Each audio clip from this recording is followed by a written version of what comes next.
Are you ready for our bullish talk show? We got guests for days, all queuing in a row. The biggest names in the DeFi space. Black, white and yellow, guests from every race. So hands off your dick, cause now you're in love. We're talking crypto daily with a big pump duck. Big duck energy, let's make banks fast. Come chill with us here on the Pondcast.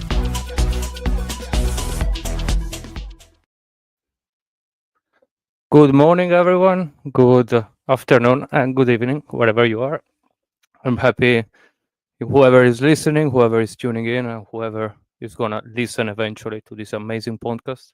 Today, we have another great guest, new blockchain for us, new guest, still a builder in the blockchain that I brought you today.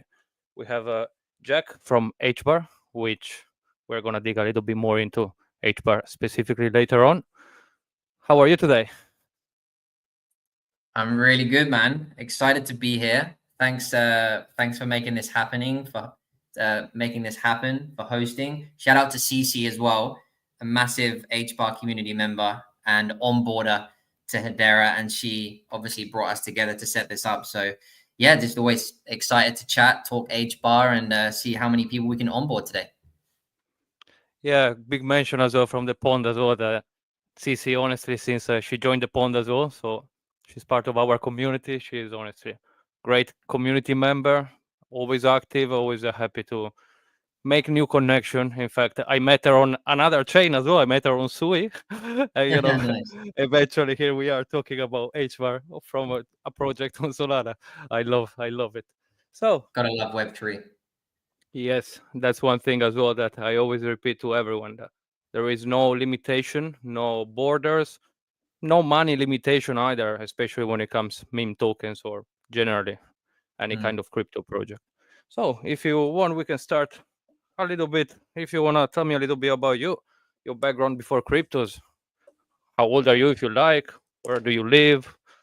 What did you do exactly before cryptos? Yeah. So where to start? It's always, I guess I'll just go with whatever first comes to mind. But let's start with age. I'm 33. I'm a nomad, so I move around quite a bit. I used to move a lot more often, like from month to month, week to week, for multiple years. Now I tend to do more seasons. So I'll do like a winter season, then more of a summer season. So 6 months, 6 to 8 months in one place and a few months in another. Currently in Spain, Mallorca, which is where I've been doing my winter season for the last 3 years. And, before crypto, before Hedera, before Ethereum, which is where I started my, crypto journey, NFT journey, I was a chef. I no longer work as a chef, but I spent over a decade working in the restaurant industry, hospitality. I did pop-up events. I've cooked for, yoga retreats. I've kind of cooked in every environment I could get my hands on. I love change and I love creating. I think, at the core, I'm a creator, and chefing or cooking was the art form that I kind of came across as a kid with my mom. I kind of just gravitated towards the kitchen and just really had fun there. And then I decided to go on a formal education around, cooking. It was actually hotel management, and I specialized in the kitchen department. And then I just, dived into the world of hospitality and combined that with traveling. I spent a good 5 years traveling as a chef as well. That's where the pop-up events come in, and I did quite a bit of consulting as well. I had a vegan phase, and I did a bit of consulting around, plant-based menus and product development and stuff like that. So, a lot of that now I see how it transfers into, what I do today. I learned a lot of the content marketing that I leverage now in Web3, in Web2, where I set up during the COVID time. A lot of my gigs, everything basically that I was doing came to a halt. And, to survive, I span up a e-commerce store and cooked and delivered homemade food on the island. I was in Malta at the time. And, I learned a lot of content marketing skills back then, because I had to use, Facebook, Instagram to sell the food that I was, selling through this online store and then deliver. So a lot of that, and I think the stress, the heat, the adrenaline of working in kitchens for a long period of my life also prepared me for the relentlessness of Web3. So yeah, there's a little bit about my background.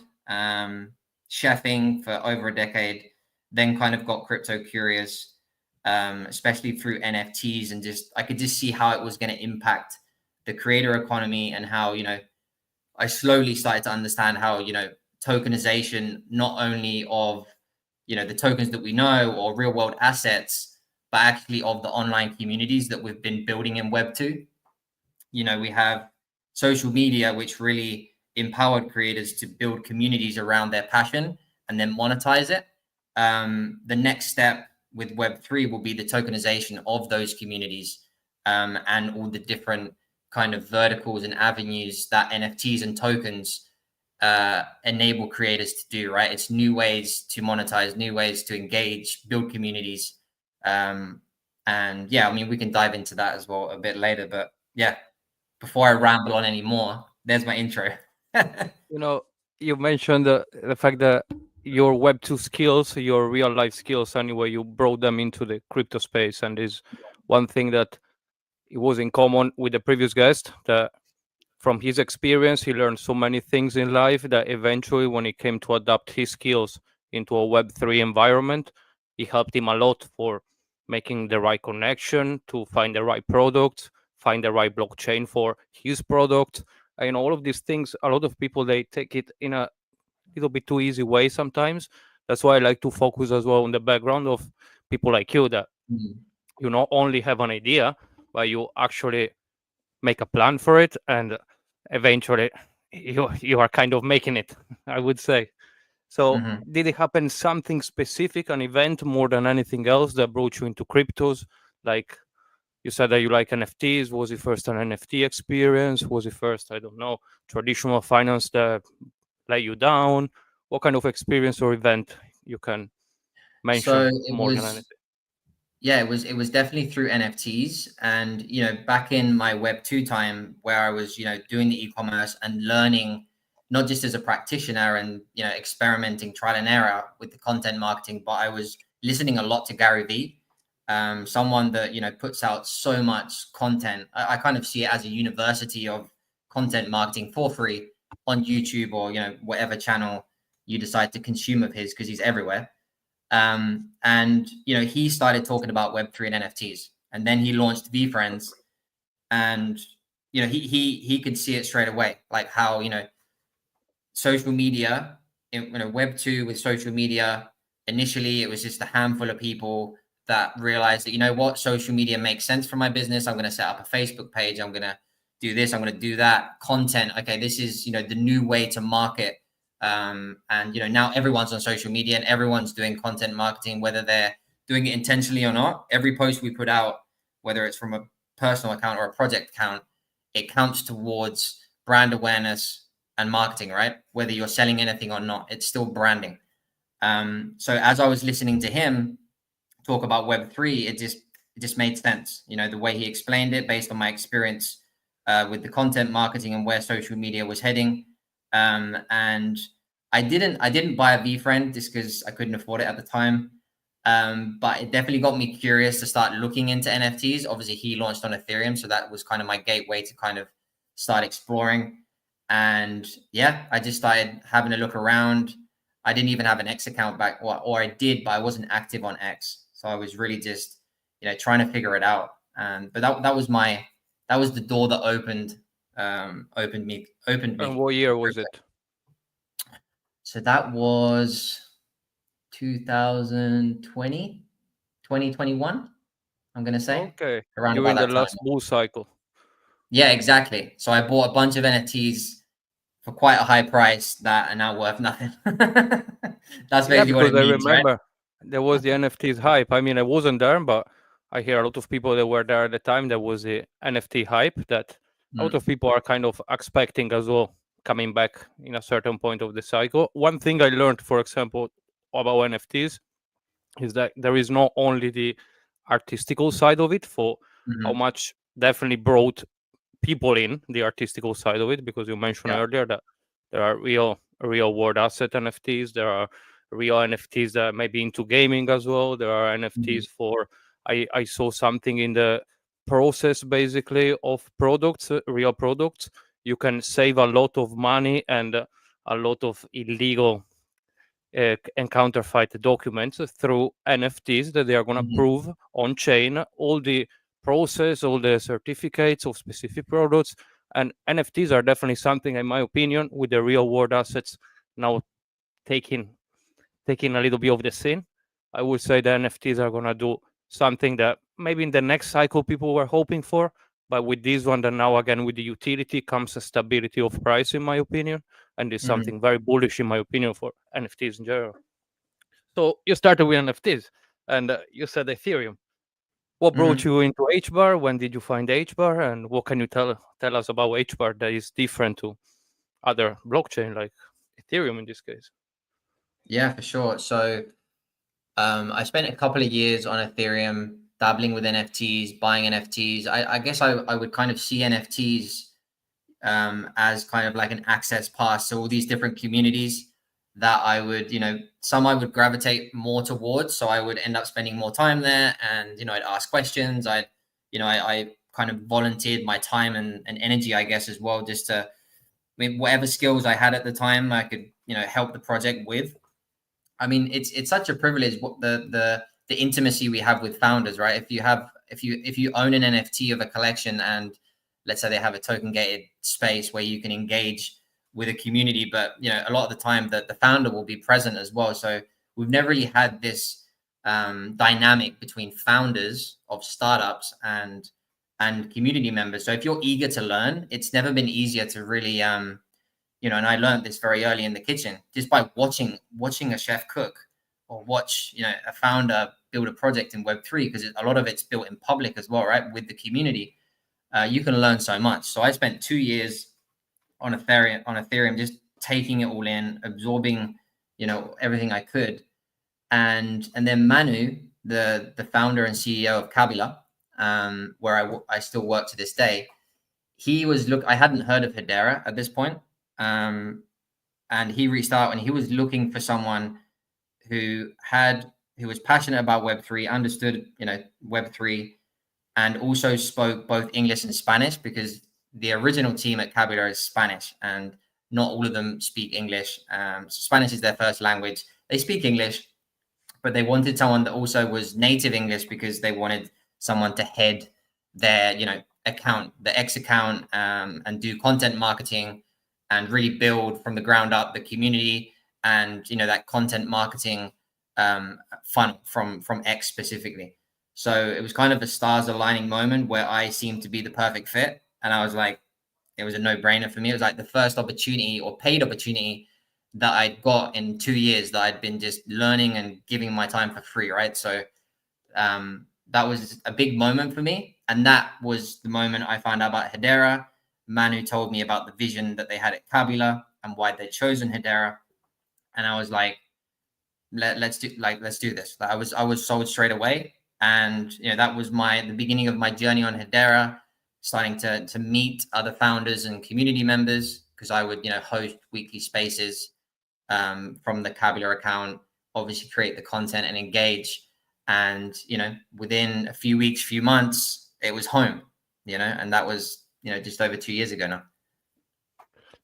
You touched very interesting points in different sides. First of all, the last guest exactly said the same, that he's working on Sui, and the fact that we're not talking about Solana, we're not talking about Ethereum, not talking about Bitcoin blockchain. Out of people, they might not understand a lot of things. And the fact that you on HBAR, you have builders, you have a developers team, you have founders that CC already told me more than once. They do constantly spaces to help people Mhm. understand that, to help people don't get what happened with Duck is on Solana. On Solana happen a lot that people, they just move Solana on a wallet, and they happen that they buy the wrong tokens, or they get rugged, or they go on pump and they lose money. And that's why I'm trying always to do the same with Duck, to educate people that when they Yeah, jump nice. into Solana, don't jump to the first the dog token that you like on the first. I did a 20x in the last 6 hours. I need to buy. All of these are things that on Solana happen very often. And on HBAR, as far as I know, CC told me that it launched not long ago a pump fund like kind of platform, and of course Yes. it can attract a lot of degens, but still I think the impact of it won't be like on Solana, because HBAR, as far as I'm understanding, all the people involved in HBAR, the first person I ever heard speaking about HBAR was on YouTube, and Raul Pal. I don't know if you Yeah. know him. Yeah, and Yeah. I follow him for a lot of different kind of podcasts, for a lot of kind of interviews, and he always talked about HBAR, but I never bought it in. And CC, eventually, she's been talking about it, and the more I dig into this ecosystem, the more I can say happily that there are a lot of very interesting people and the project and the communities. Something that on Solana a lot of people like to shield. The communities on HBAR so far are outstanding. I prefer a community of 1,000 people that are legit and real people that after 1 month, 2 months, 5 months are still there, rather than 2 hours community that is 3,000 on Telegram that after 2 hours nobody's active anymore and you see the chart going down. Because that's something that on HBAR so far I'm enjoying as a degen coming from Solana. Let's say is the stability, the reality. So what is the actual difference with HBAR, for example, that in this case is a blockchain, but as far as I'm understanding is not a traditional kind of blockchain? What are the differences that you can say between major one between a HBAR, for example, Ethereum or Solana? Yeah, for sure. I mean, first, just to touch on that point of community, that was one of the first things that it was a breath of fresh air when I came from Ethereum. And probably the size has to do with it as well, because, we'll talk about this when we talk about the difference of Hedera compared to other chains. Like it's always been very enterprise focused, which is in the last year, especially, it's been shifting a little bit more towards retail, because now they're starting to understand the importance of having both, right? But the focus up until recently was more enterprise. But the fee, and I think because of that, because of the kind of people building on the network, I just got a sense of like, I don't know if maturity is the word. Obviously, there's different age groups. Of course we have degens. There's a part of me that's a degen. I like to degen. I like to go on our version of the pump fun and play around with meme coins. I'm very open about that. But at the same time, there's so many people on Hedera, not just developers, but creators and visionaries that are very serious about, Hedera talks about the 100-year plan. Like we're building the future of the internet, the new trust layer of the internet. And this is not going to be, a 6 month, a 5 year, a 10-year thing. This is, this is decades in the making. It's been going for, if I'm not mistaken, 2019 it launched. So what's that, 5 years? So it's relatively fresh. We haven't really had, when it comes to retail, when it comes to NFTs and DeFi, we haven't really had a proper full cycle yet. And that's what's very exciting. It's because we still have this very intimate community that you talk about, very welcoming, very supportive. We don't have, it's not yet saturated with, Ethereum. It's so large, right? My experience on Ethereum is that I couldn't really find support. I didn't know who I could reach out to. People weren't very reachable. So when I came to Hedera, and obviously being at Kabila helped, but there's this sense of, obviously it's not all roses. I'm not going to paint a picture that's not realistic. There's drama on every blockchain. In this case, a hash graph, which we'll talk about in a second. But I just felt this sense of more of a long-term vision. We're actually building something, for the long term. Especially, from Kabila's standpoint, we were looking to provide a hub, a toolkit for the creator economy, right? The creator economy, the 99% of it has no clue what blockchain is, has no clue doesn't understand the power of NFTs and tokens, like how and what that means to integrate it into their brands and communities that exist in Web 2. So we still haven't reached that point of, people talk about mass adoption. We're not there yet. We're not there when it comes to UX. There's a lot of things that we still need to get right before we can. I think we're getting there, and we're seeing trickling in of people. But we're building towards that. We're bridging that gap, right? I had a call with a creator just before the podcast, and he already has an established community in Web 2, around his passion. He's been able to use social media to build a community, build a business around his passion, which is jewelry. He makes jewelry, right? And he already has this business established, community established, but getting onboarding that community, right? There's still friction points. There's still, at Kabila, we're with, we can talk about this later on, but we're trying to put things in place, or let's say remove things actually, because normally there's too many hoops for people to jump through, and it's just overwhelming, right? So we're really working to onboard the creator economy at large. We're not just looking to onboard people from other chains, which is also great. That's why we're here today. Love a good cross-pollination, but we should all, whether you're on ETH, Solana, Sui, Hedera, working towards bridging that gap with the rest of the world, because the pie is still so small, even though, we tend to think that, I think when you're in it, you think it's bigger than it is.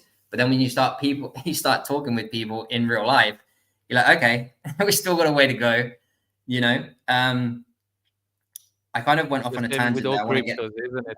It's the same Sorry? with all cryptos. Because even Bitcoin now, we have institution buying Bitcoin, but after I talk with my colleagues at work, and they're like, "Oh, you buy Bitcoin? You are crazy!" And they're like, "People are not buying Bitcoin yet. Imagine for this kind of project, like in this case, Hedera, HBAR, or anything that it could be a legit project into Web3. I agree on this. Yeah, for sure. But your question is what makes HBAR different, right? And I didn't even answer. I didn't get to that question yet. So, as you mentioned, it's not a conventional blockchain. It's called a hash graph. It's a different kind of tech, and I think this is the benefit, as a founder myself, as part of a team that's building on the network, being able to leverage enterprise grade technology as a retail product or a retail platform. It's kind of, I don't want to say it's unheard of, because I know there's other blockchains that are building for enterprise, but I think the hash graph algorithm is so unique. It solves the blockchain trilemma, which many have tried to solve over the past years. And I'm not a tech person, so I'm not going to get into the nitty gritty or bore people with how fast it is or the TPS, or we do have fixed fees, which is cool. Like gas doesn't fluctuate, so that's a cool thing when you're navigating the network, when you're building. When you're actually building a business on the network and you need to forecast expenses, you can actually do that on Hedera, which I think, if we want real businesses to adopt this technology and build, they need to be able to forecast the gas, right? You can't just, today it's going to be $5,000, tomorrow it's 10. It's like, that doesn't really work for, traditional businesses, even if they're ready to adopt the technology. Stuff like that is really, it's a pain point, and Hedera solves that pain point like many others. But yeah, I think what I'd recommend for anyone who's curious to learn more about what the hash graph algorithm is, and learn from the man himself who created it, Lehman Baird. If you go to YouTube and search Hedera or Hedera Lehman Baird, he has these really cool university lectures. And it was the first YouTube video that I watched after having my first conversation with Manu, the founder of Kabila, who onboarded me to Hedera. I watched it and I was, fully immersed. It's like a 50-minute YouTube video. There you get a grasp on the scale of what the hash graph means, and why it's different to these other blockchains. Why it kind of stands alone in that sense. And I think that's also maybe why it's taking longer for other crypto natives to adopt it, because it is different. It is different. Like, you have to kind of wrap your head around it, I guess, if you're interested in more the tech side of things. So that would be my suggestion. But yeah, I'm not a tech person myself, so I won't be able to go into the nitty gritty of that stuff. So about this, if you want, once we are gonna remake the video for YouTube to actually listen, we can attach at the bottom all the videos of the people that you think they can explain. So whoever is listening will have a little bit of a easier way to actually understand a bit more and follow the people that the person in this case you just mentioned, and all the people you're gonna mention eventually. I want to add to this point that the blockchain trilemma is something that I love the concept. I'm not builder itself, but I love to understand. And for those that are listening, is basically the big three problems into the blockchain that are scalability, security, and decentralization. Which Yeah, every time you focus more on one of these 3 points, you're missing out on the other. Hence, exactly. for example, you want it more decentralized, you will probably lose on a little bit on scalability and security, or maybe security more. And if you want it more secure, probably you're not going to be as decentralized as you wish. And at the same time, for the security. So these 3 points are extremely important because eventually, when I approach a blockchain, I always look at these 3 things that personally are important if you want to understand a bit more about blockchains. But as you said, there is a different concept because, as I understood, with the hash graph, is instead of having a sequence of blocks like on the general blockchain, the blocks are actually connected to each other through kind of parallel channels, which doesn't make it a regular blockchain, but we makes it more like a parallel blockchain kind of idea, and which in my opinion, is very interesting because for the size of HBAR, it might be something that other people didn't think about, and it might actually give an extra point on one of these 3 problems that there are into the blockchain. So, talking about Kabila in this case, what brought you to Kabila? What is Kabila? How? What are the things that started as a project and now you are working on? What can you tell us about it? Yeah, for sure. I just wanted to quickly, let's see if I can get this to work. Before we dive into Kabila, can you see my screen? Am I sharing it? Yeah, let me bring it on. Yeah. So like for those, like again, like I said, interested in learning more about, what the hash graph consensus means, what it is. Maybe you're a dev, maybe you want to learn about this stuff because you want to build on the network. If you go to hedera.com, there's a section that explains, how it works, what is this algorithm, why is it different, why is it exciting, right? So I definitely recommend checking that out. And then the other differentiator I'd say that Hedera has is the governance structure, the Hedera Governing Council, which I can pretty sure say that it's something that I think others. I think I heard Sui. You mentioned Sui earlier, and then maybe there was another network that was trying to do something similar or replicate it because they've realized how powerful it is. But essentially, we have all of these corporations. Google, BitGo, Boeing, Hitachi, ServiceNow, LG, IBM. All these corporations are running a node and governing the network, and keeping each other in check, right? Because they all have reputations to protect, to look after. So it kind of gives for enterprises, especially that want to build on the network, it gives that reassurance, right? That the people securing the network are these people. People know these companies worldwide. They're international. And then the idea is with community nodes is to decentralize it further, right? But that's still on the roadmap and coming at some point. But yeah, just again, if someone's interested in learning more about the governance structure on Hedera, on the hedera.com website, is another great place to check that out. And I'll just quickly show the video that I mentioned. You can actually type in. You seeing my YouTube screen just to check? Yeah. Yeah. Is I put So it if full you just screen as search well. Lehman Baird University, this is the first thing that I watched. It's an hour and 20 minutes actually, but super interesting. Like for those who like to geek out on, the tech, definitely a recommended video. Yeah, and that's one thing I suggest to do, regardless of the oh, regardless of the project that you are planning to invest in.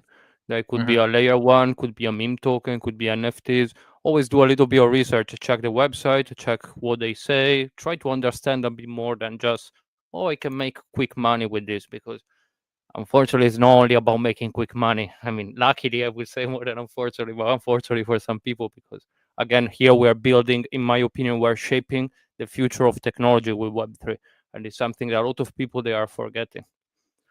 So I can see you're And I sharing. think that's a great. Yeah, I just shared the Kabila website because that was kind of your next question, and I think it's a great segue from what you were just saying. Like if you're a creator, especially if you have, maybe you're not into Web3 yet, maybe you're in Web2, but you have an audience, you have an established community, or you're already part of the Web3 community, and you're kind of thinking about what can you do here? What can you build here? We believe, similar to in Web2 with social media, every creator, every brand, everything of value is going to be tokenized, whether it be with a token or NFTs.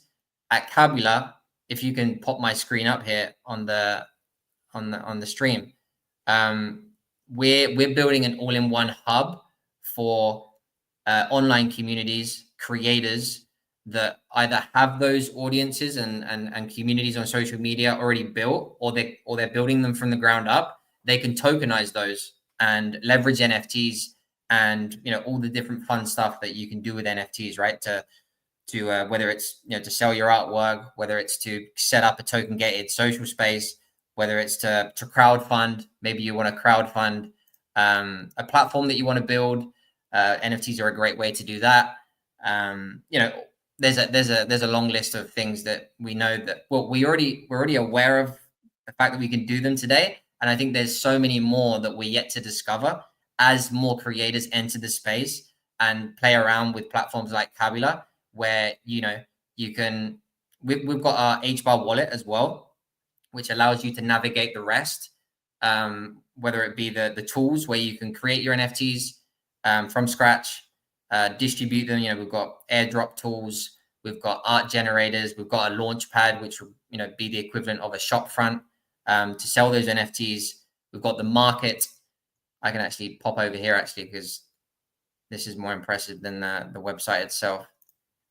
So we've got tools.kabila.app, which is essentially an all-in-one toolkit, from creating the NFT to airdropping them, to doing snapshots, to generating the art, to the launchpad that I just mentioned.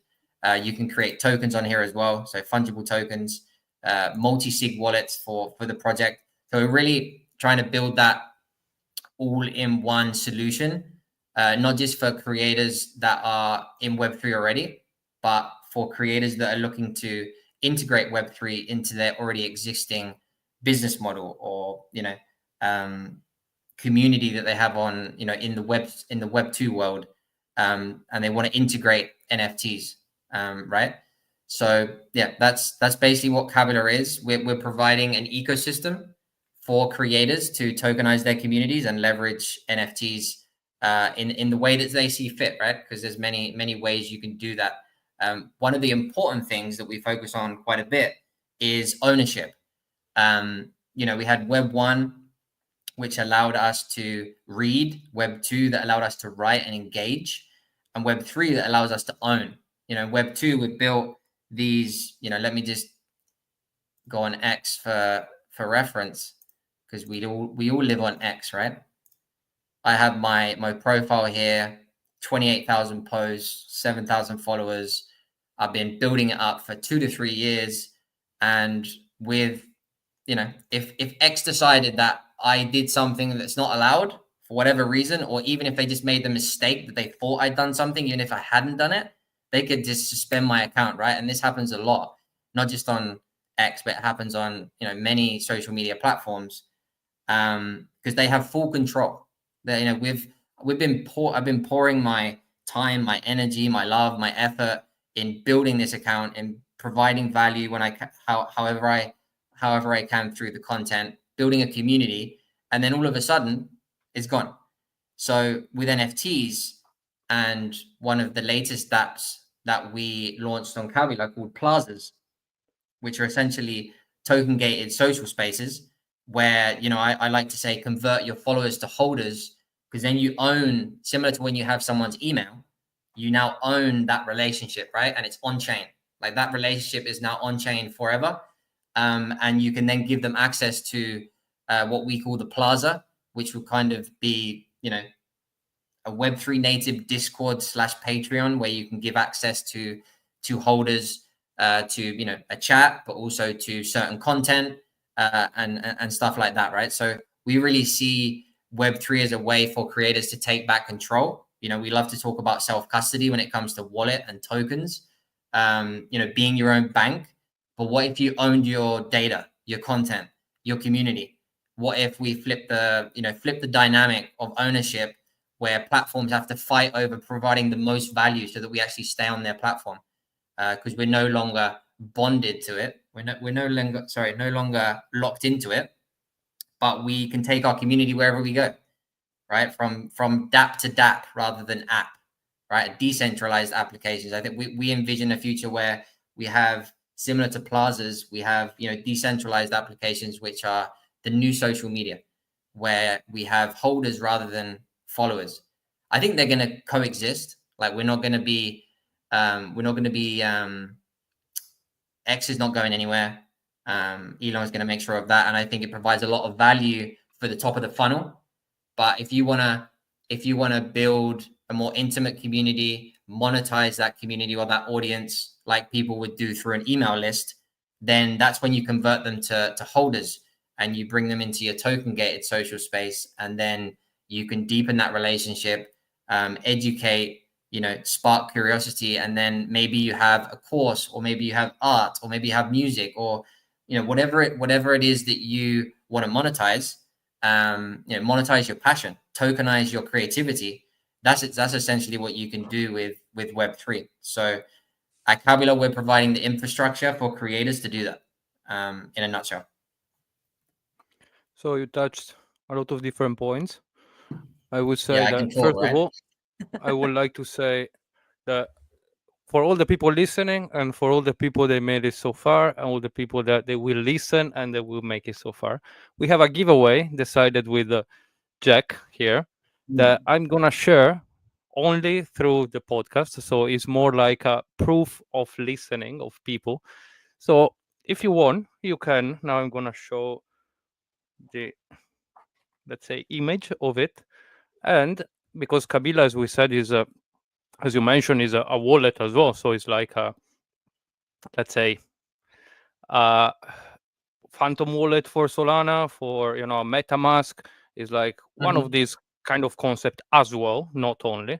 So one thing that I did before of course, the stream today, it was set up myself a Kabila wallet, which honestly I found extremely interesting the setting up, because they go through a lot of things that honestly as a user you need to know. So why is different the ownership, why is important the secret phrase, why all of these things are important. So when you do it, please make sure that you read these things as well. So the giveaway will be for all the people that I cannot actually upload the image now, so I will try again in a minute, but is for all the people that they haven't done yet and they basically want to join Hedera or HBAR, and in this case Kabila on HBAR. They can download the app or go on the website, make themselves a wallet, and go on our Telegram, because there I will actually post the image with the rule, so it won't be advertised on Twitter that much, only through our podcast. So if you come in the community, you make yourself a new wallet, you DM me in the next, let's say, 36 hours, you DM me the new wallet address, and there will be a giveaway, an airdrop, kind of, for the people listening. So in this way, I have it. Here we go. This is the... Can you read it properly? Let me put it all screen. Nice. So you need to download the Kabila wallet for HBAR, save the seed phrase, make sure that you write it down. Don't copy paste on any... Personally, I don't do it on any device. Please make sure that you write it down. Join Doug the Duck Telegram, which of course is on our main Twitter page. And Giuliano is me on Telegram. You know it. For those who don't know, I will make a pin post later on the Telegram. And you just DM me this. I want candy, please. And you will get an airdrop from Jack. So guys, if you want, this is one of the few things that in this case Jack is doing to onboard the new people into the ecosystem. So Kabila is, as you said, focusing a lot on content creators right now. So people from the Web 2, especially on social medias, that they are aiming to tokenize and earn, let's say, without the fees that you can have into the Web 2, because as we all know, the Web 2 is anything but cheap to get advertising. It's hard to get an actual proper revenue. And through this, you are especially making a platform in which people can make their own NFTs, buy and sell them easily. They can make their even normal tokens on HBAR, and is a platform that personally, as a DJ on Solana, but a person that is approaching NFTs, I'm gonna start to use a little bit. I never used any HBAR wallet yet, but I've done it today, and as I said, it's quite easy to get through it. So all the people listening, try it, have a go, join the Telegram in on Duck the Duck, and you can be part of this ecosystem without yet putting any money, which is something that I think for onboard new people is actually very nice. And there is a question from somebody here. I don't know if you can answer this question. He's asking, is Hedera more a blockchain or more a DAG comparable to IOTA? Yeah, from my understanding, it's more comparable to a DAG, yeah. Or it may even be a kind of DAG without being it, but yeah, it's definitely more. It's more similar, from my understanding. Please, if you have questions, guys, feel free to post them. I can see through all the platforms, through X, YouTube. So if you have any question that we can try to answer, please feel free to do it. So I can see that you have something else here to show now. Shall we? Yeah, it kind of. I thought I'd just show off the Kabila Launchpad as well because yeah, we are focused on onboarding that creator economy, like from the social media world.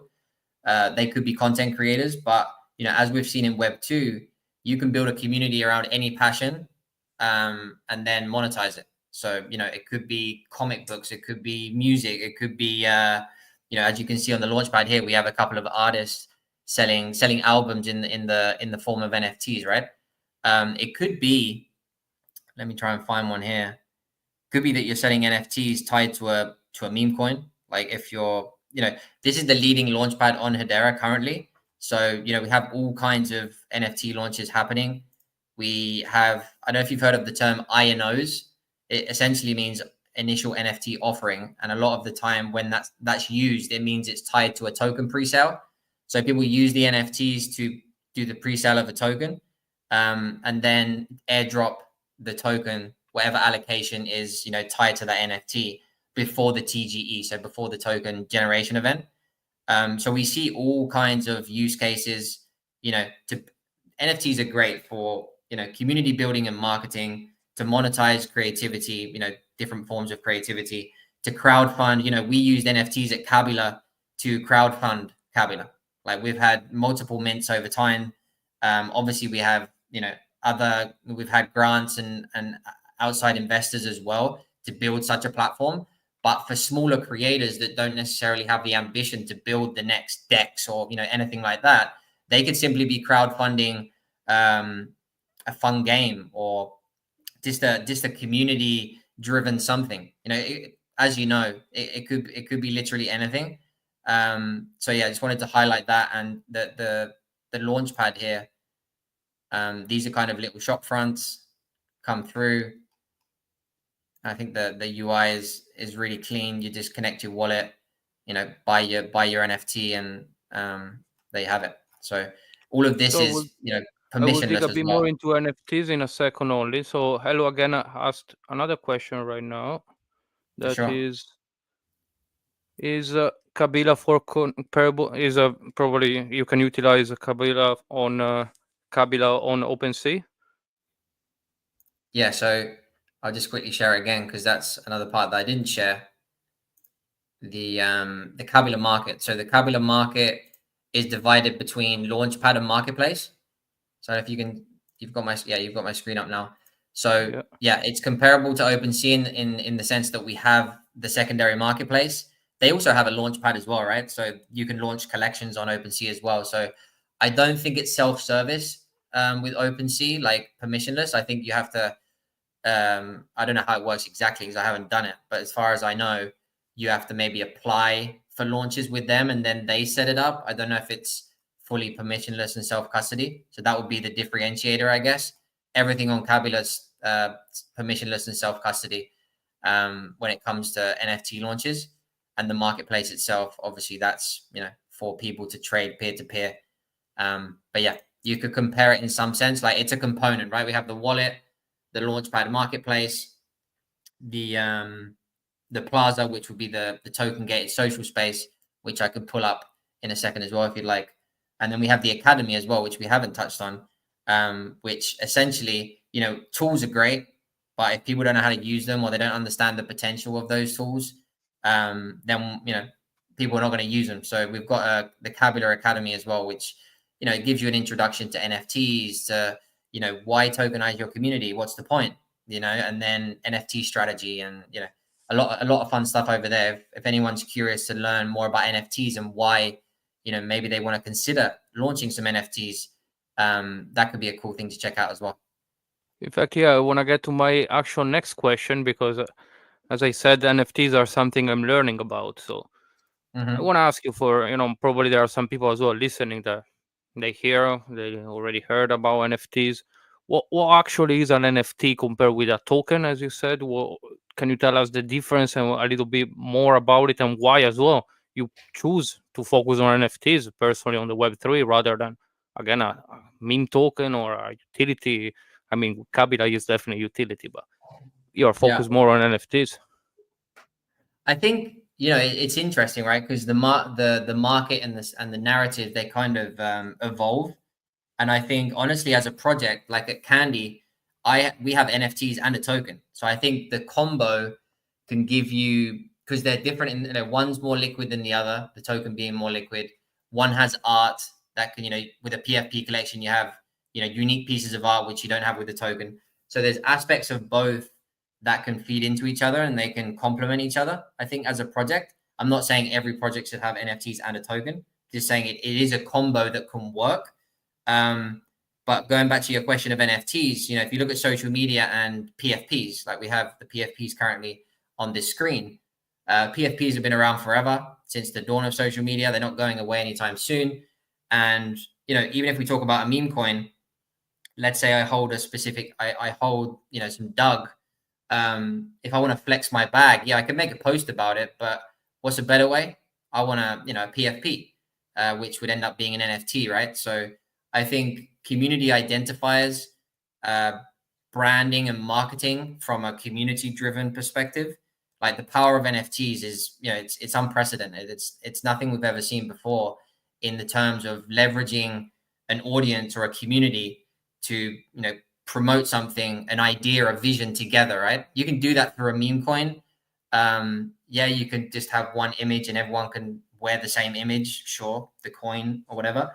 But wouldn't it be cooler if everyone had their own kind of styled PFP? And I think, you know, I think the focus at the moment is on tokens and meme coins, but it's going to come around to NFTs again. And that's not to say that we're going to leave meme coins behind. I think they're going to go hand in hand. You know, people are going to want to flex their meme coins with a nice PFP. Yeah, you know, I agree on this because I have my personal profile picture that probably you saw from X as well. And we have basically a community contest, which you need to get the reward. You need to have a personalized profile picture on both Telegram and Twitter. And a few people, they decided to just copy and paste some of as admin and part of the team profile pictures. We specified that, you know, it needed to be personalized. So I got a little bit heated as well in the chat because they said if I see anyone using my profile picture, I'm gonna be very disappointed. But that's absolutely true that there is this connection. That's why I think the NFTs as well, they're a little bit different. And there is hello again. I love the fact that you're bringing up all this question. Is asking if there is a Kabila token yet? Yes, so we have the KBL token. Actually launched time and space in Web3. I'm gonna say it was last year, but towards the end of last year. I think it was November or December. But yeah, it's been around for a few months. And I think the thing to highlight with the KBL token is that we wanted to build, you know, Kabila is nearly 4 years old. We wanted to make sure that we'd built an ecosystem of, you know, a platform, and in this case, an ecosystem of dApps that are interconnected, the wallet, the market, the launchpad, the plazas, where the token can be used straight away. Like, we didn't want to just launch a token and then say, hey, yeah, utility will come one day. You know, we wanted to make sure we had a mature ecosystem that was being used on a daily, on a weekly basis by creators. and then that the token could be used, for rewards, for incentives, essentially to reward users, and it really becomes the glue and the fuel for the ecosystem of dApps, and to support further growth as well of the platform. So how does the utility works exactly behind the With the KBL token. token? Yes.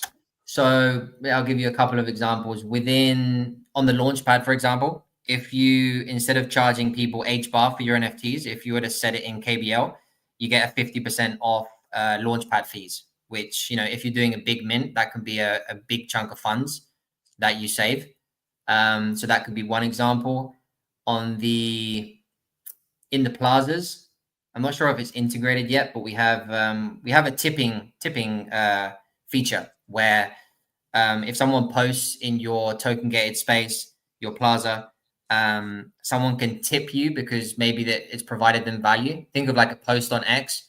We remove the likes and we've replaced it with tipping because the transactions on Hedera are so cheap. You can do microtransactions or micro tipping. You could say it could be 50 cents or $1. It could be something small. The fee to do that is basically zero. So it allows you to have these microtransactions, which enable the tipping feature, and KBL is integrated in that as well. It's kind of, you can use, we see this on other platforms. If you use the native token of a platform, you tend to have perks and benefits and discounts, right? So it kind of drives that. It's a reward system, for creators that are leveraging the platform. That's kind of a couple of examples. So yeah, for example, I brought it up last time in the last podcast as well, that we just had on Solana one of the biggest airdrop ever happened. That was the Jupiter one, and a lot of people were betting on the price to go down. And when I've been into Jupiter since basically I approached Solana, that was in March last year, and using, let's say, decentralized Solana, and I realized that Jupiter is actually rewarding those people that are putting money in it because they're believing in what is doing a Jupiter. And it might be a little bit different to Radium, it might be a little bit different to other utility token on Solana. But when there was the airdrop, I said to a few people, guys, I'm not gonna sell straight away because I believe it won't be as bad as a lot of people are saying, because again, I've been into it since the early stages.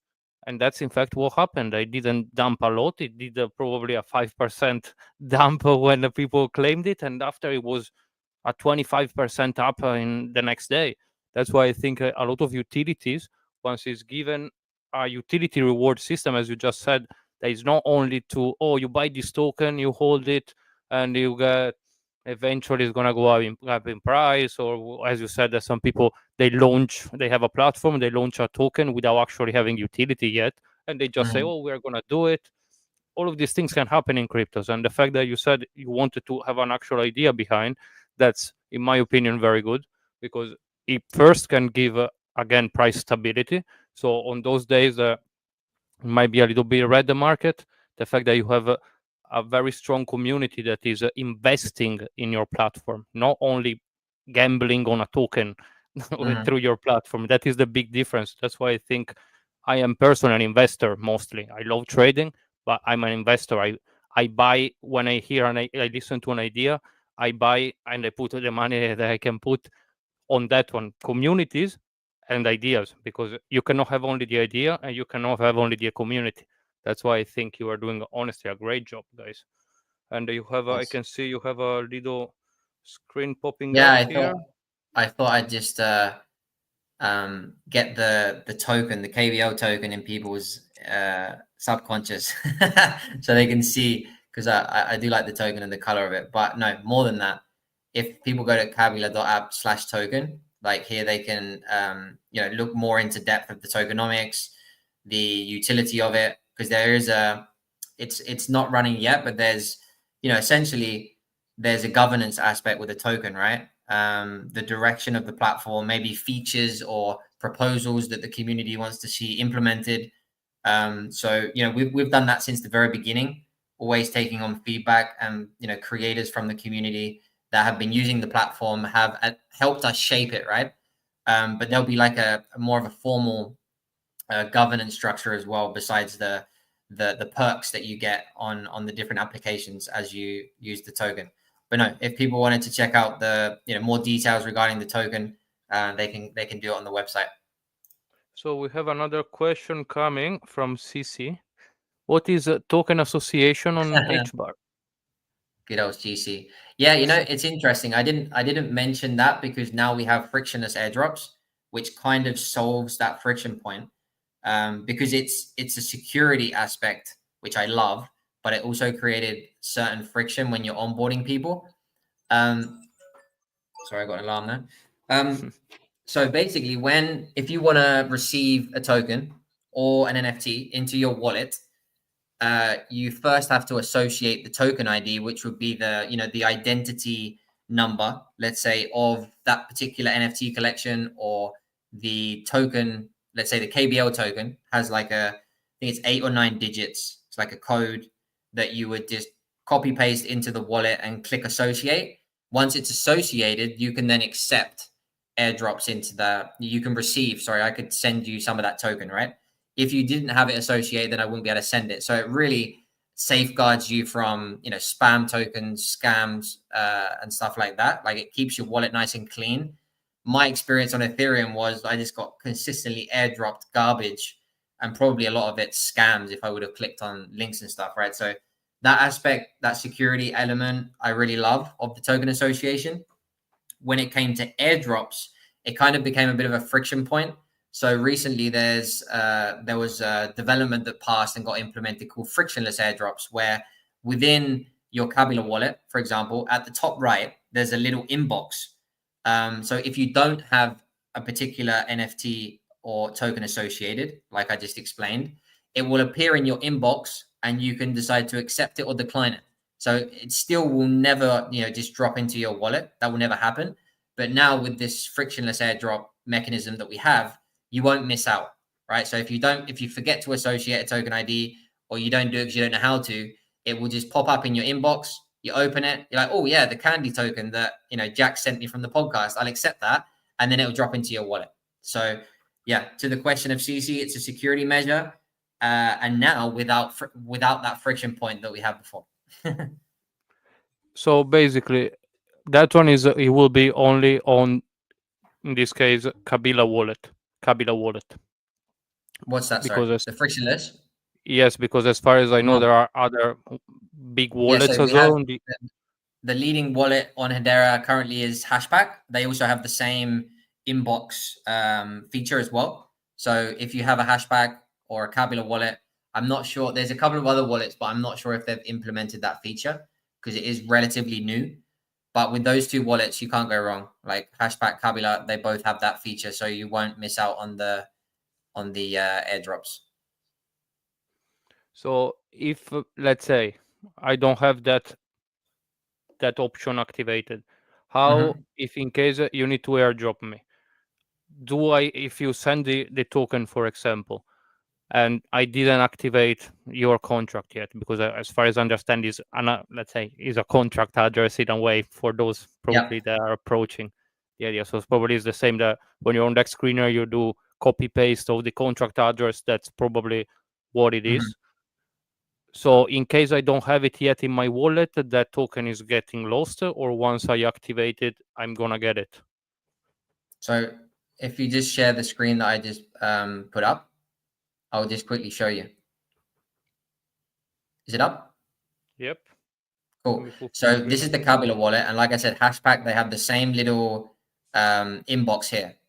I currently don't have anything in the inbox to accept, but you will never miss out. Like whether you've associated or not, you see the associate button, right? So if I was to associate a token or an NFT, I would paste the code into here and then just click associate. Transaction will go through and you'll be able to receive the token, right? But if you don't do that, it will just appear in your inbox and you can just go ahead and accept it. Does that make sense? Just a disclaimer. Yeah, it does make sense. Just a disclaimer, because I come from Solana. Every time you do get any airdrops that you didn't know about, or leave it where it is, or burn it, or double check with the original pages that they are saying about Exactly. this airdrop, because very often you can get these kind of scams. So be careful and be aware, guys. But definitely is something that, as you said, is an implementation that can help a lot. In this case, people Mhm. like you, that you are trying to get a little bit of more reach on other ecosystem as well, more reach on other people. So this step definitely is going to help, I think, quite decently. And you said as well about the gas fee. How can you tell us how do they work? Yeah, it's basically fixed and pegged to the dollar. It's like 0.000. Don't know how many zeros exactly. Then one. So it depends, like, because Hedera has the Hedera token service, which is the native SDK kind of thing. And then you have it is EVM compatible. So we do have smart contracts similar to one other chains that are used in DeFi on different platforms. So I think if you transact with a smart contract, it has a slightly different fee, but like the baseline transaction gas fee is 0.001 or something like that, and it doesn't fluctuate. Yeah, Even so the other regardless of fees, HBAR price, it will exactly, always be the same pegged to the amount of dollar that is worth the transaction exactly, fee. exactly. No matter the traffic, no matter the price of H bar, it does not fluctuate. It's always been set in stone. That is very interesting as a thing. I would say that it can actually, it's very interesting, especially because a lot of people, once they approach different blockchain and they look at the gas fee, is Mhm. something that definitely might scare them. They might question why on Yeah, Ethereum fluctuate from 80 to $3, and all of these but are things that they can be understood. But I think this step from Hedera and from Hashgraph is actually yeah. very very nice. I would say, because it's regardless again of the price of the token, which makes it much easier to Well, that's transfer that's the money. thing, right? Like I've experienced both extremes. I went from Ethereum to Hedera, and nobody talks about gas fees on Hedera because they practically don't exist. So when you transact, you just transact. Like just when you go to the store and you use your credit card, you just transact. You don't think about, oh, what's that going to cost me to transact? Like that's not a thing in the real world.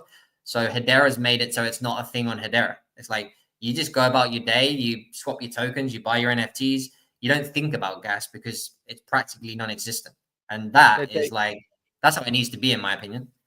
yeah, let's say you don't think if it's currency to the same currency, because between me and you, every now and I mean every month more or less, I send some money, I live in the UK, from Mhm.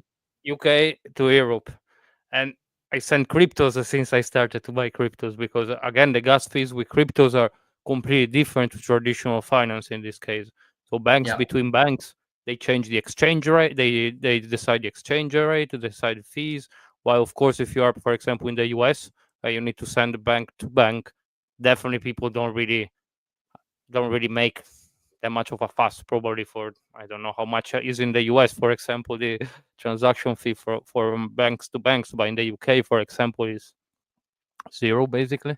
You don't really pay exactly. taxes on or any fees, which So absolutely, as you said, is yeah, very just to nice. add to that, like transporter payments, like international payments, this is something that Hedera is also working on. Like when you're in the same country, like you say, it tends to be zero. If it's within Europe, I think depending on the country, it can also be close to zero. But if I want to send money to, I don't know, Africa or Asia or to a friend in Australia, whatever, that's when you start, bumping into these fees, right? And I think that's what Hedera, Hashgraph, and probably other blockchains as well. These cross-border payments, these are going to be solved as well. Like they're going to be instant, and they're going to be free, or practically free.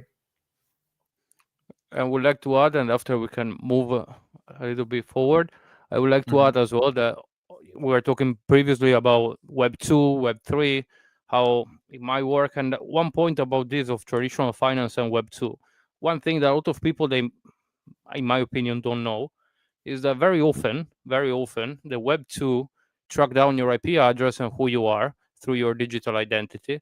And if you are trying to buy a specific good through a specific website, you might see different prices based on who you are, where you're connected from, what currency do Mhm. you use. And I know that there are some projects in crypto space that, for example, they are, let's say, fighting these kind of things. But it's something that, again, because on Web 2, one thing a lot of people do not realize is that you have no ownership of anything. Basically, as soon as you accept the terms and condition of the platform that you are on, you give them the right to do anything with your data, and your data are there free to be seen by anybody that understand these things. But with blockchain, that is the beauty of it. And I think that Hedera, as you said, it can really, really be at the center of this kind of revolution, especially into the artist kind of situation, content creator, is that one that you are actually the owner of your data, of your rights online. So the NFT is your right to have that picture online that if people want to see it, they can, but that's it. They cannot own it because it's yours. It could be, again, a podcast, because I heard people now that through the podcast, they offer us to start to stream the podcast through their blockchain kind of system, which it could give us kind of revenues without even basic our income on YouTube, which again, YouTube is a great platform, but it's a Web 2 platform, and in my opinion, the Web 3 revolution, we are just at the beginning of the real revolution. For sure. So you have as well the giveaway that we were talking about previously. I'm going to show again the picture in a second, because again, I like to keep it community engaged and people that are actually listening. Is about Candy, if I understood correctly. What is Candy? How does it work? So Candy, let me just share my screen real quick, because I can give you a little bit of a demo.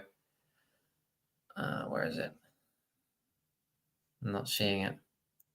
Anyway, let me start with the introduction first. It's kind of I'd say a sweet experiment of mine.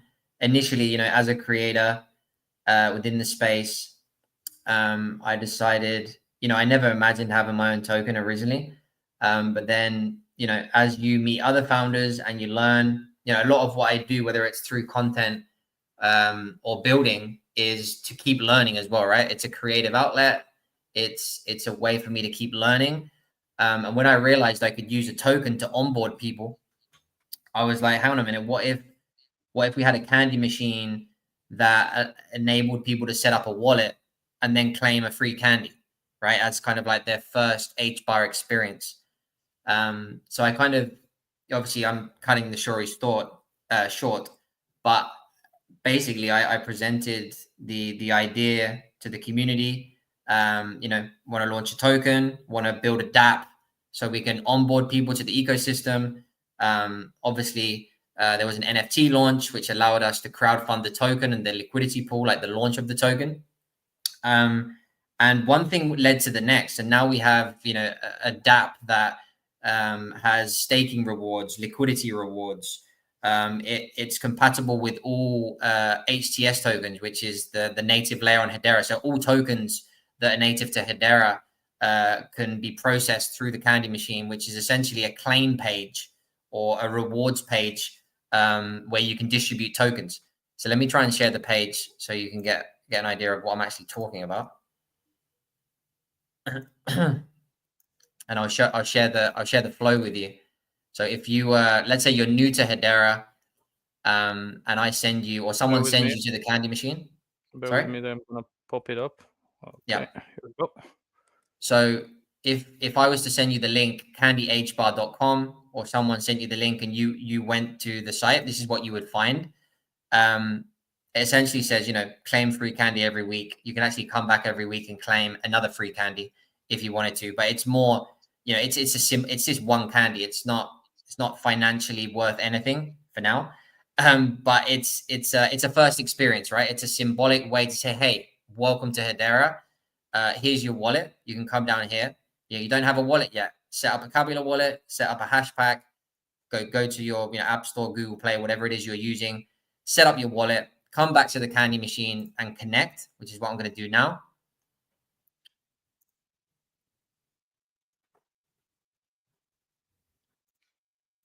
Yeah, don't worry, it's not going to show anything else but the connection page.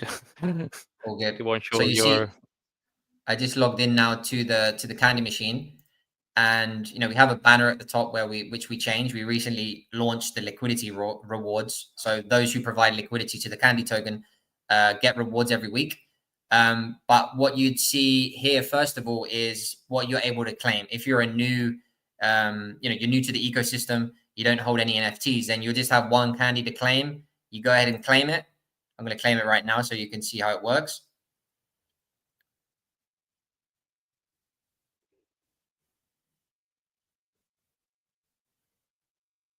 Don't know if this is When the you're internet. claiming it, you need to accept the transaction on your wallet, I believe. No, it's actually once you've connected, you would just claim. It's just taking its time apparently. In the meantime, I'm going to scroll down. We have staking rewards for the candy token because we wanted to incentivize, people holding the token to keep holding it. These are the NFTs we have. We created the candy machine NFT to crowdfund the original token. So there's only 100 of those, and now they can be used to multiply staking rewards within the DApp. These are the liquidity rewards that we recently set up, where, like I said, got 17 people over here providing liquidity and 9 providing over here. And these are the Nice that average you rewards. have it with Kabila as well. You have it Yeah. with both HBAR and Kabila. The liquidity is interesting.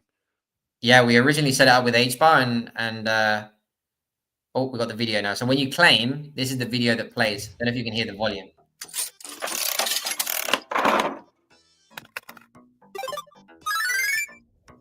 Can you hear that? Yes. Nice. So, it's a welcome to Hedera, It's, it's something simple. Set up your wallet, claim a candy, welcome to Hedera, right? And then if you want to get deeper into the candy community, you want to stake, you want to, provide liquidity and get rewards from that. Or as I was saying, we enable other projects to set up claims. So this project, for example, it's a meme coin. They've set up a token gated claim for their NFT holders, where every week they can come and claim, this amount. We have another project here doing the same. So, we've turned what was just for candy claims and rewards into a platform that other communities can use with their tokens now as well. And yeah, we just keep building on that essentially. So it started as a simple onboarding mechanism to now enabling other token projects to, set up rewards for their communities as well.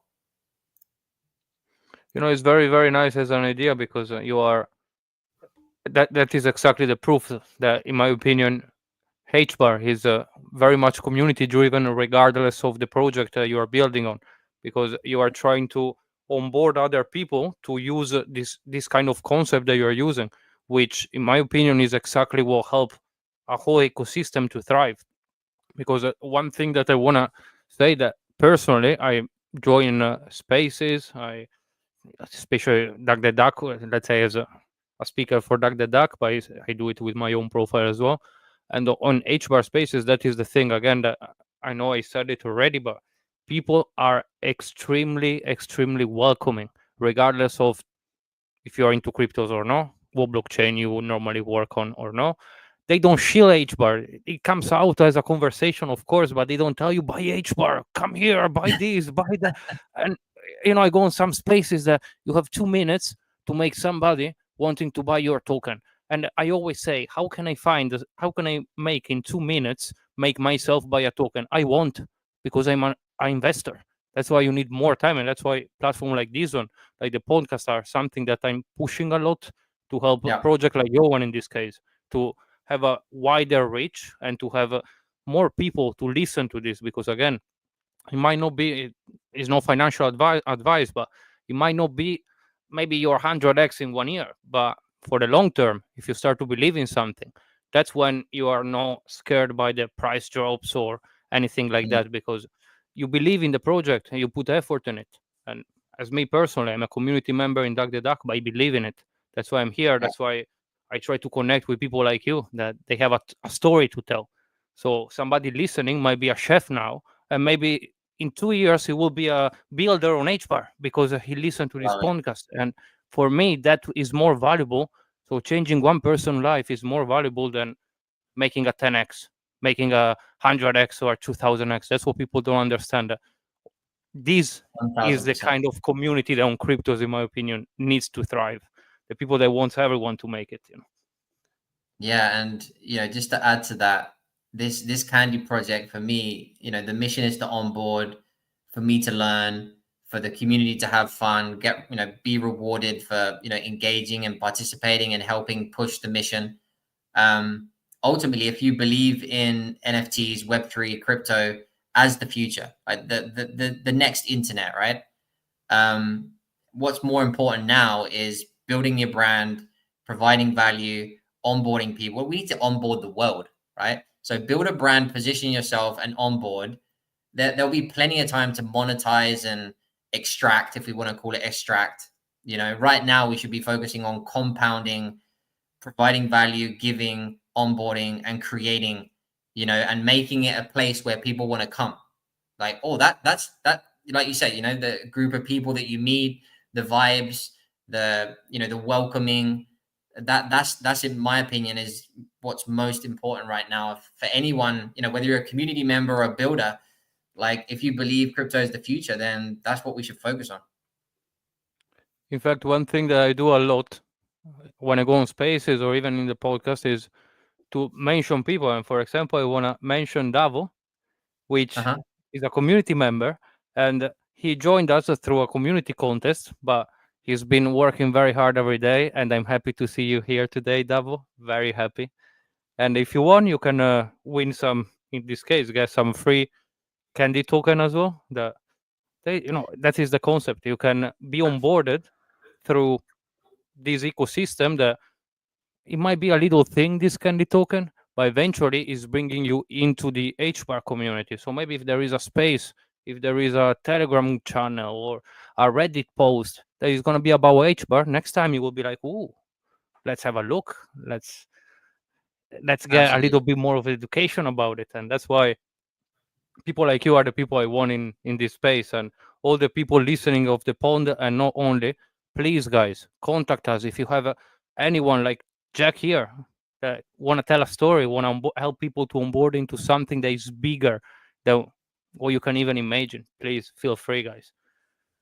Is there anything else you'd like to add here to HBAR? I think going back to what you said about going on a spaces, and rather than being shield a token, being able to actually connect with other people in the space and be onboarded in a more subtle way, because ultimately you need time to explore and familiarize yourself with a new ecosystem and new community. And one thing I love about HBAR is that a lot of the founders, I'm very approachable. Like, you can DM me, you can comment in my posts, I will respond. Have any questions? Like, I don't know, maybe you're more interested in DeFi, I can show you around that. If you're more interested in NFTs, if you're a creator and you want to do something of your own, but you're not sure where to start, I'm always happy to jump on calls, brainstorm, be a sounding board. Ultimately, I think that's what I'll kind of and like, I guess my closing words, closing thoughts. I have one more question about Kabila before I forget. Yeah. Any alphas, any new ideas, development that you like to share with everyone listening? Actually, you just reminded me of HederaCon, which is not really Kabila Alpha, even though it is, because it's our first physical event. So I guess it is Alpha, and we're going to be doing some fun stuff there. I don't know if anyone's going to East Denver, end of the month. We're going to be there for the whole week. So I'm going to be looking to meet people in real life. But there's also, on the 25th, there's the first ever HederaCon. It's free entry. Tickets are free.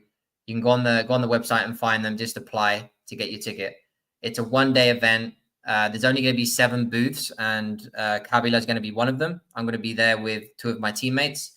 And then outside of HederaCon, the whole week of ETH Denver, there's going to be a Hedera booth at ETH Denver, and we're going to have a slot every day on that booth. So, maybe not the alpha that you're looking for, but I think for me, it's the first. I've been wanting to do physical events because I think they are expensive to pull off, like travel, and they do, they're not cheap. but I think they're underrated. Like the meeting in the flesh, making those connections during a conference can be really valuable in the short term, in the long term. Who knows? So I'd invite anyone who's HBAR curious and is going to be attending East Denver already to come to the HederaCon on the 25th of February. Get your tickets for free on the website, hedera.com. One suggestion I can add as well is probably as Kabila, you can even live stream if there will be an important conference or something, because I think the live stream side is, maybe not everyone is living in the US or can actually access easily to go to the East Denver. So I think streaming live the maybe main conference that you will have and will host, it might be quite useful, I think.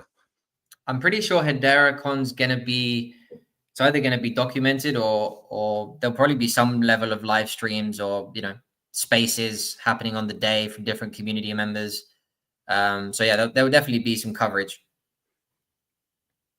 That's great. That's great to hear, because again, I'm not in the US, so I'm looking forward to look some of this a bit deeper again, because as I said before, I bought HBAR the first time during the massive dip, I think. Yeah. When he went to 17 cents, the Trump, no, why was it? When the DeepSeek, that artificial intelligence probably did a short-term drop. I bought some HBAR and I decided as well, as I told you, to move these funds from centralized exchange to decentralized. So I'm looking forward to dig into Kabila ecosystem at this point, because it's becoming a whole ecosystem, which is outstanding. Very good job, guys. And from me is anything, if any of the listeners, so Davo, I can see that we answered this question previously, but we can re-answer. HBAR has been out since 2019. And honestly, you have said, Jack, that it's quite new, but in my opinion, it's not, because new blockchains are like Sui, Sei. We have this new big hype around, again, new blockchains, because I think there is the blockchain revolution happening. We are in the making of it. But HBAR, that's why I think is a bit different and is compared sometimes to maybe XRP or Litecoin for some reasons, because it's a little bit older, came out just after Ethereum, because Ethereum is 2015, was it? Or 16? I don't know. I think 2015, but it's relatively new. Yeah. I mean, I think I say new because on the retail side, like the first 2-3 years were fully focused on enterprise, and there was some retail stuff kind of being seeded and starting to grow, but the last 2 to 3 years has been the birth of retail and Hedera, and now we have everything from dexes to marketplaces to wallets to borrow and lending protocols, gaming. Like now we have, we don't have a ton. Like I think we're going to see an influx, and this is why I think positioning yourself on Hedera now is so key, because in a year's time it could look like a very different place with a lot more competition. Because once we get that influx, I think that's when we're gonna start to see awareness around HBAR. The fact that we're having this conversation tells me that awareness around HBAR is growing. So now, as people start to get onboarded and experiment and to see how smooth Hedera is and how awesome the community is, then we're going to see it grow exponentially, I think. I agree. And that's great. Guys, so if you haven't yet, that's no financial advice, of course.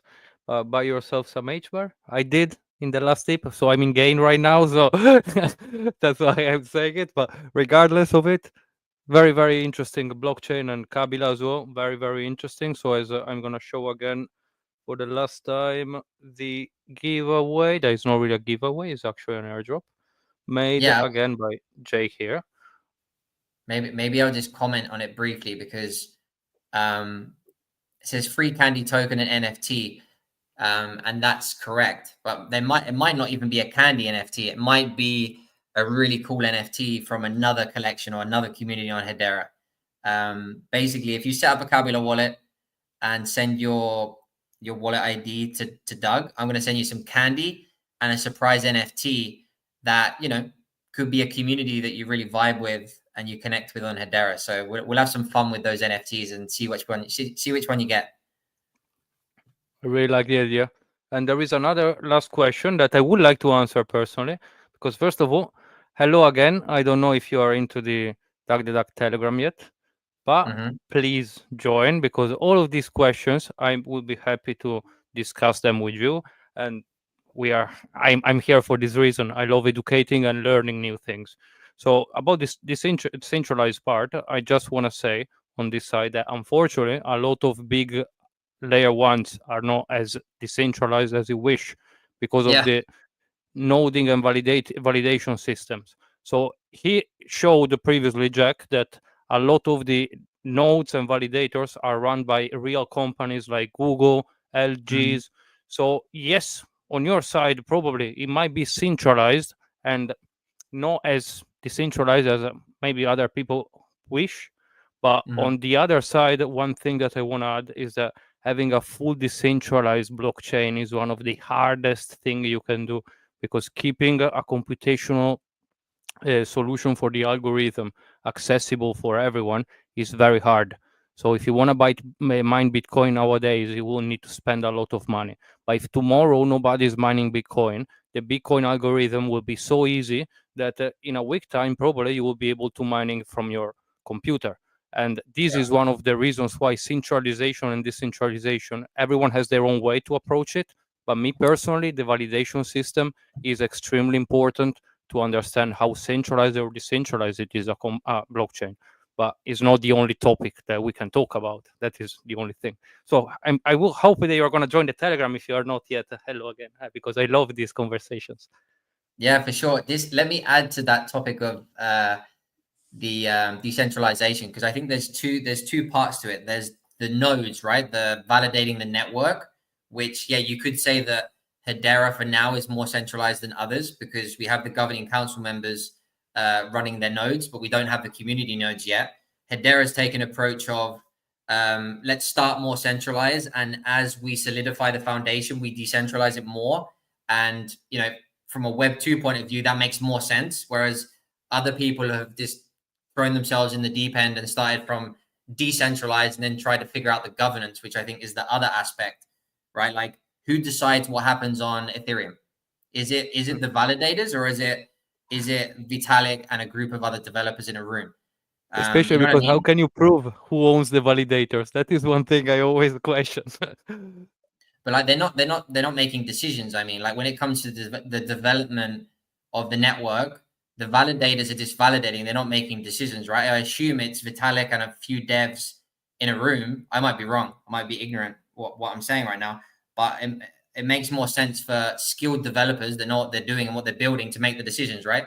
So decision making is more centralized on some of these networks compared to the validating of it, which is more decentralized.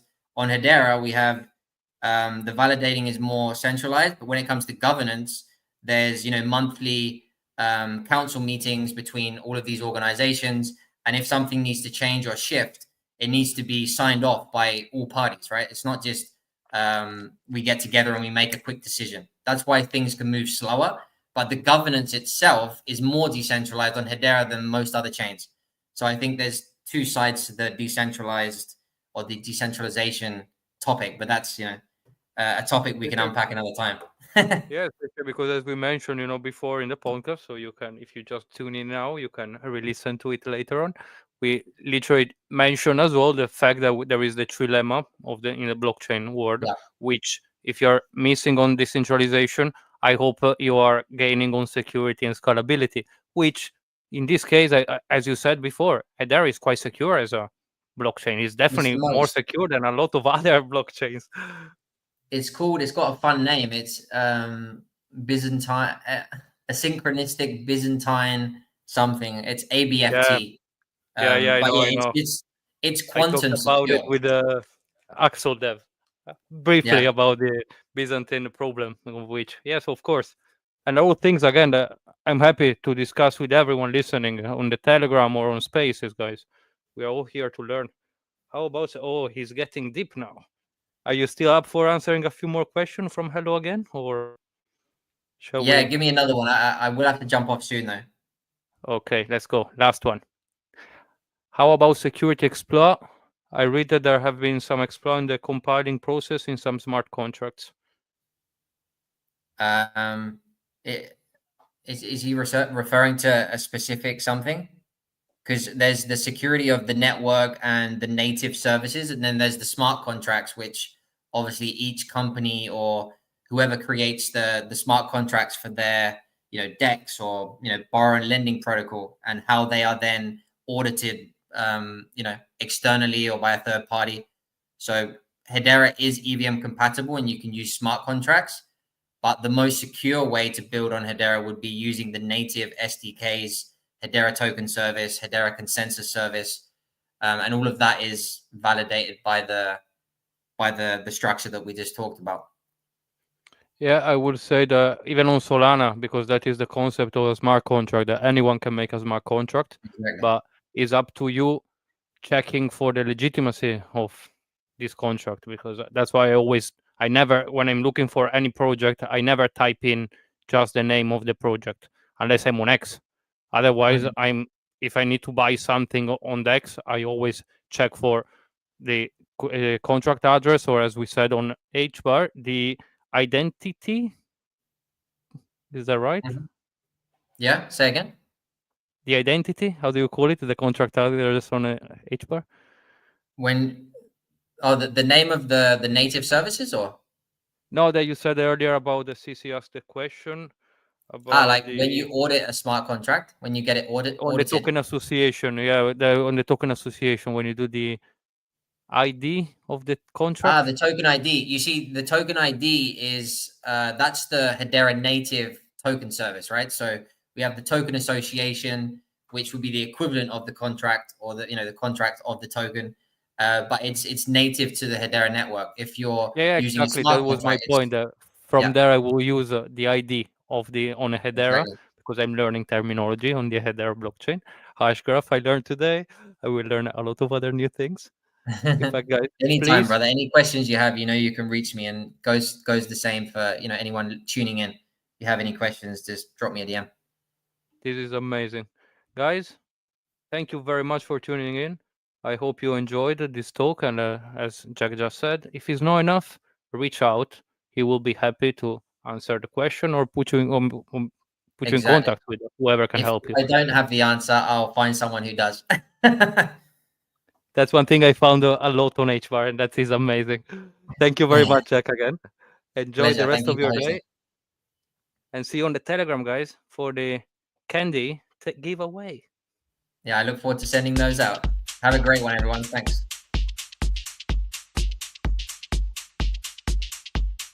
Hey, are you ready for our bullish talk show? We got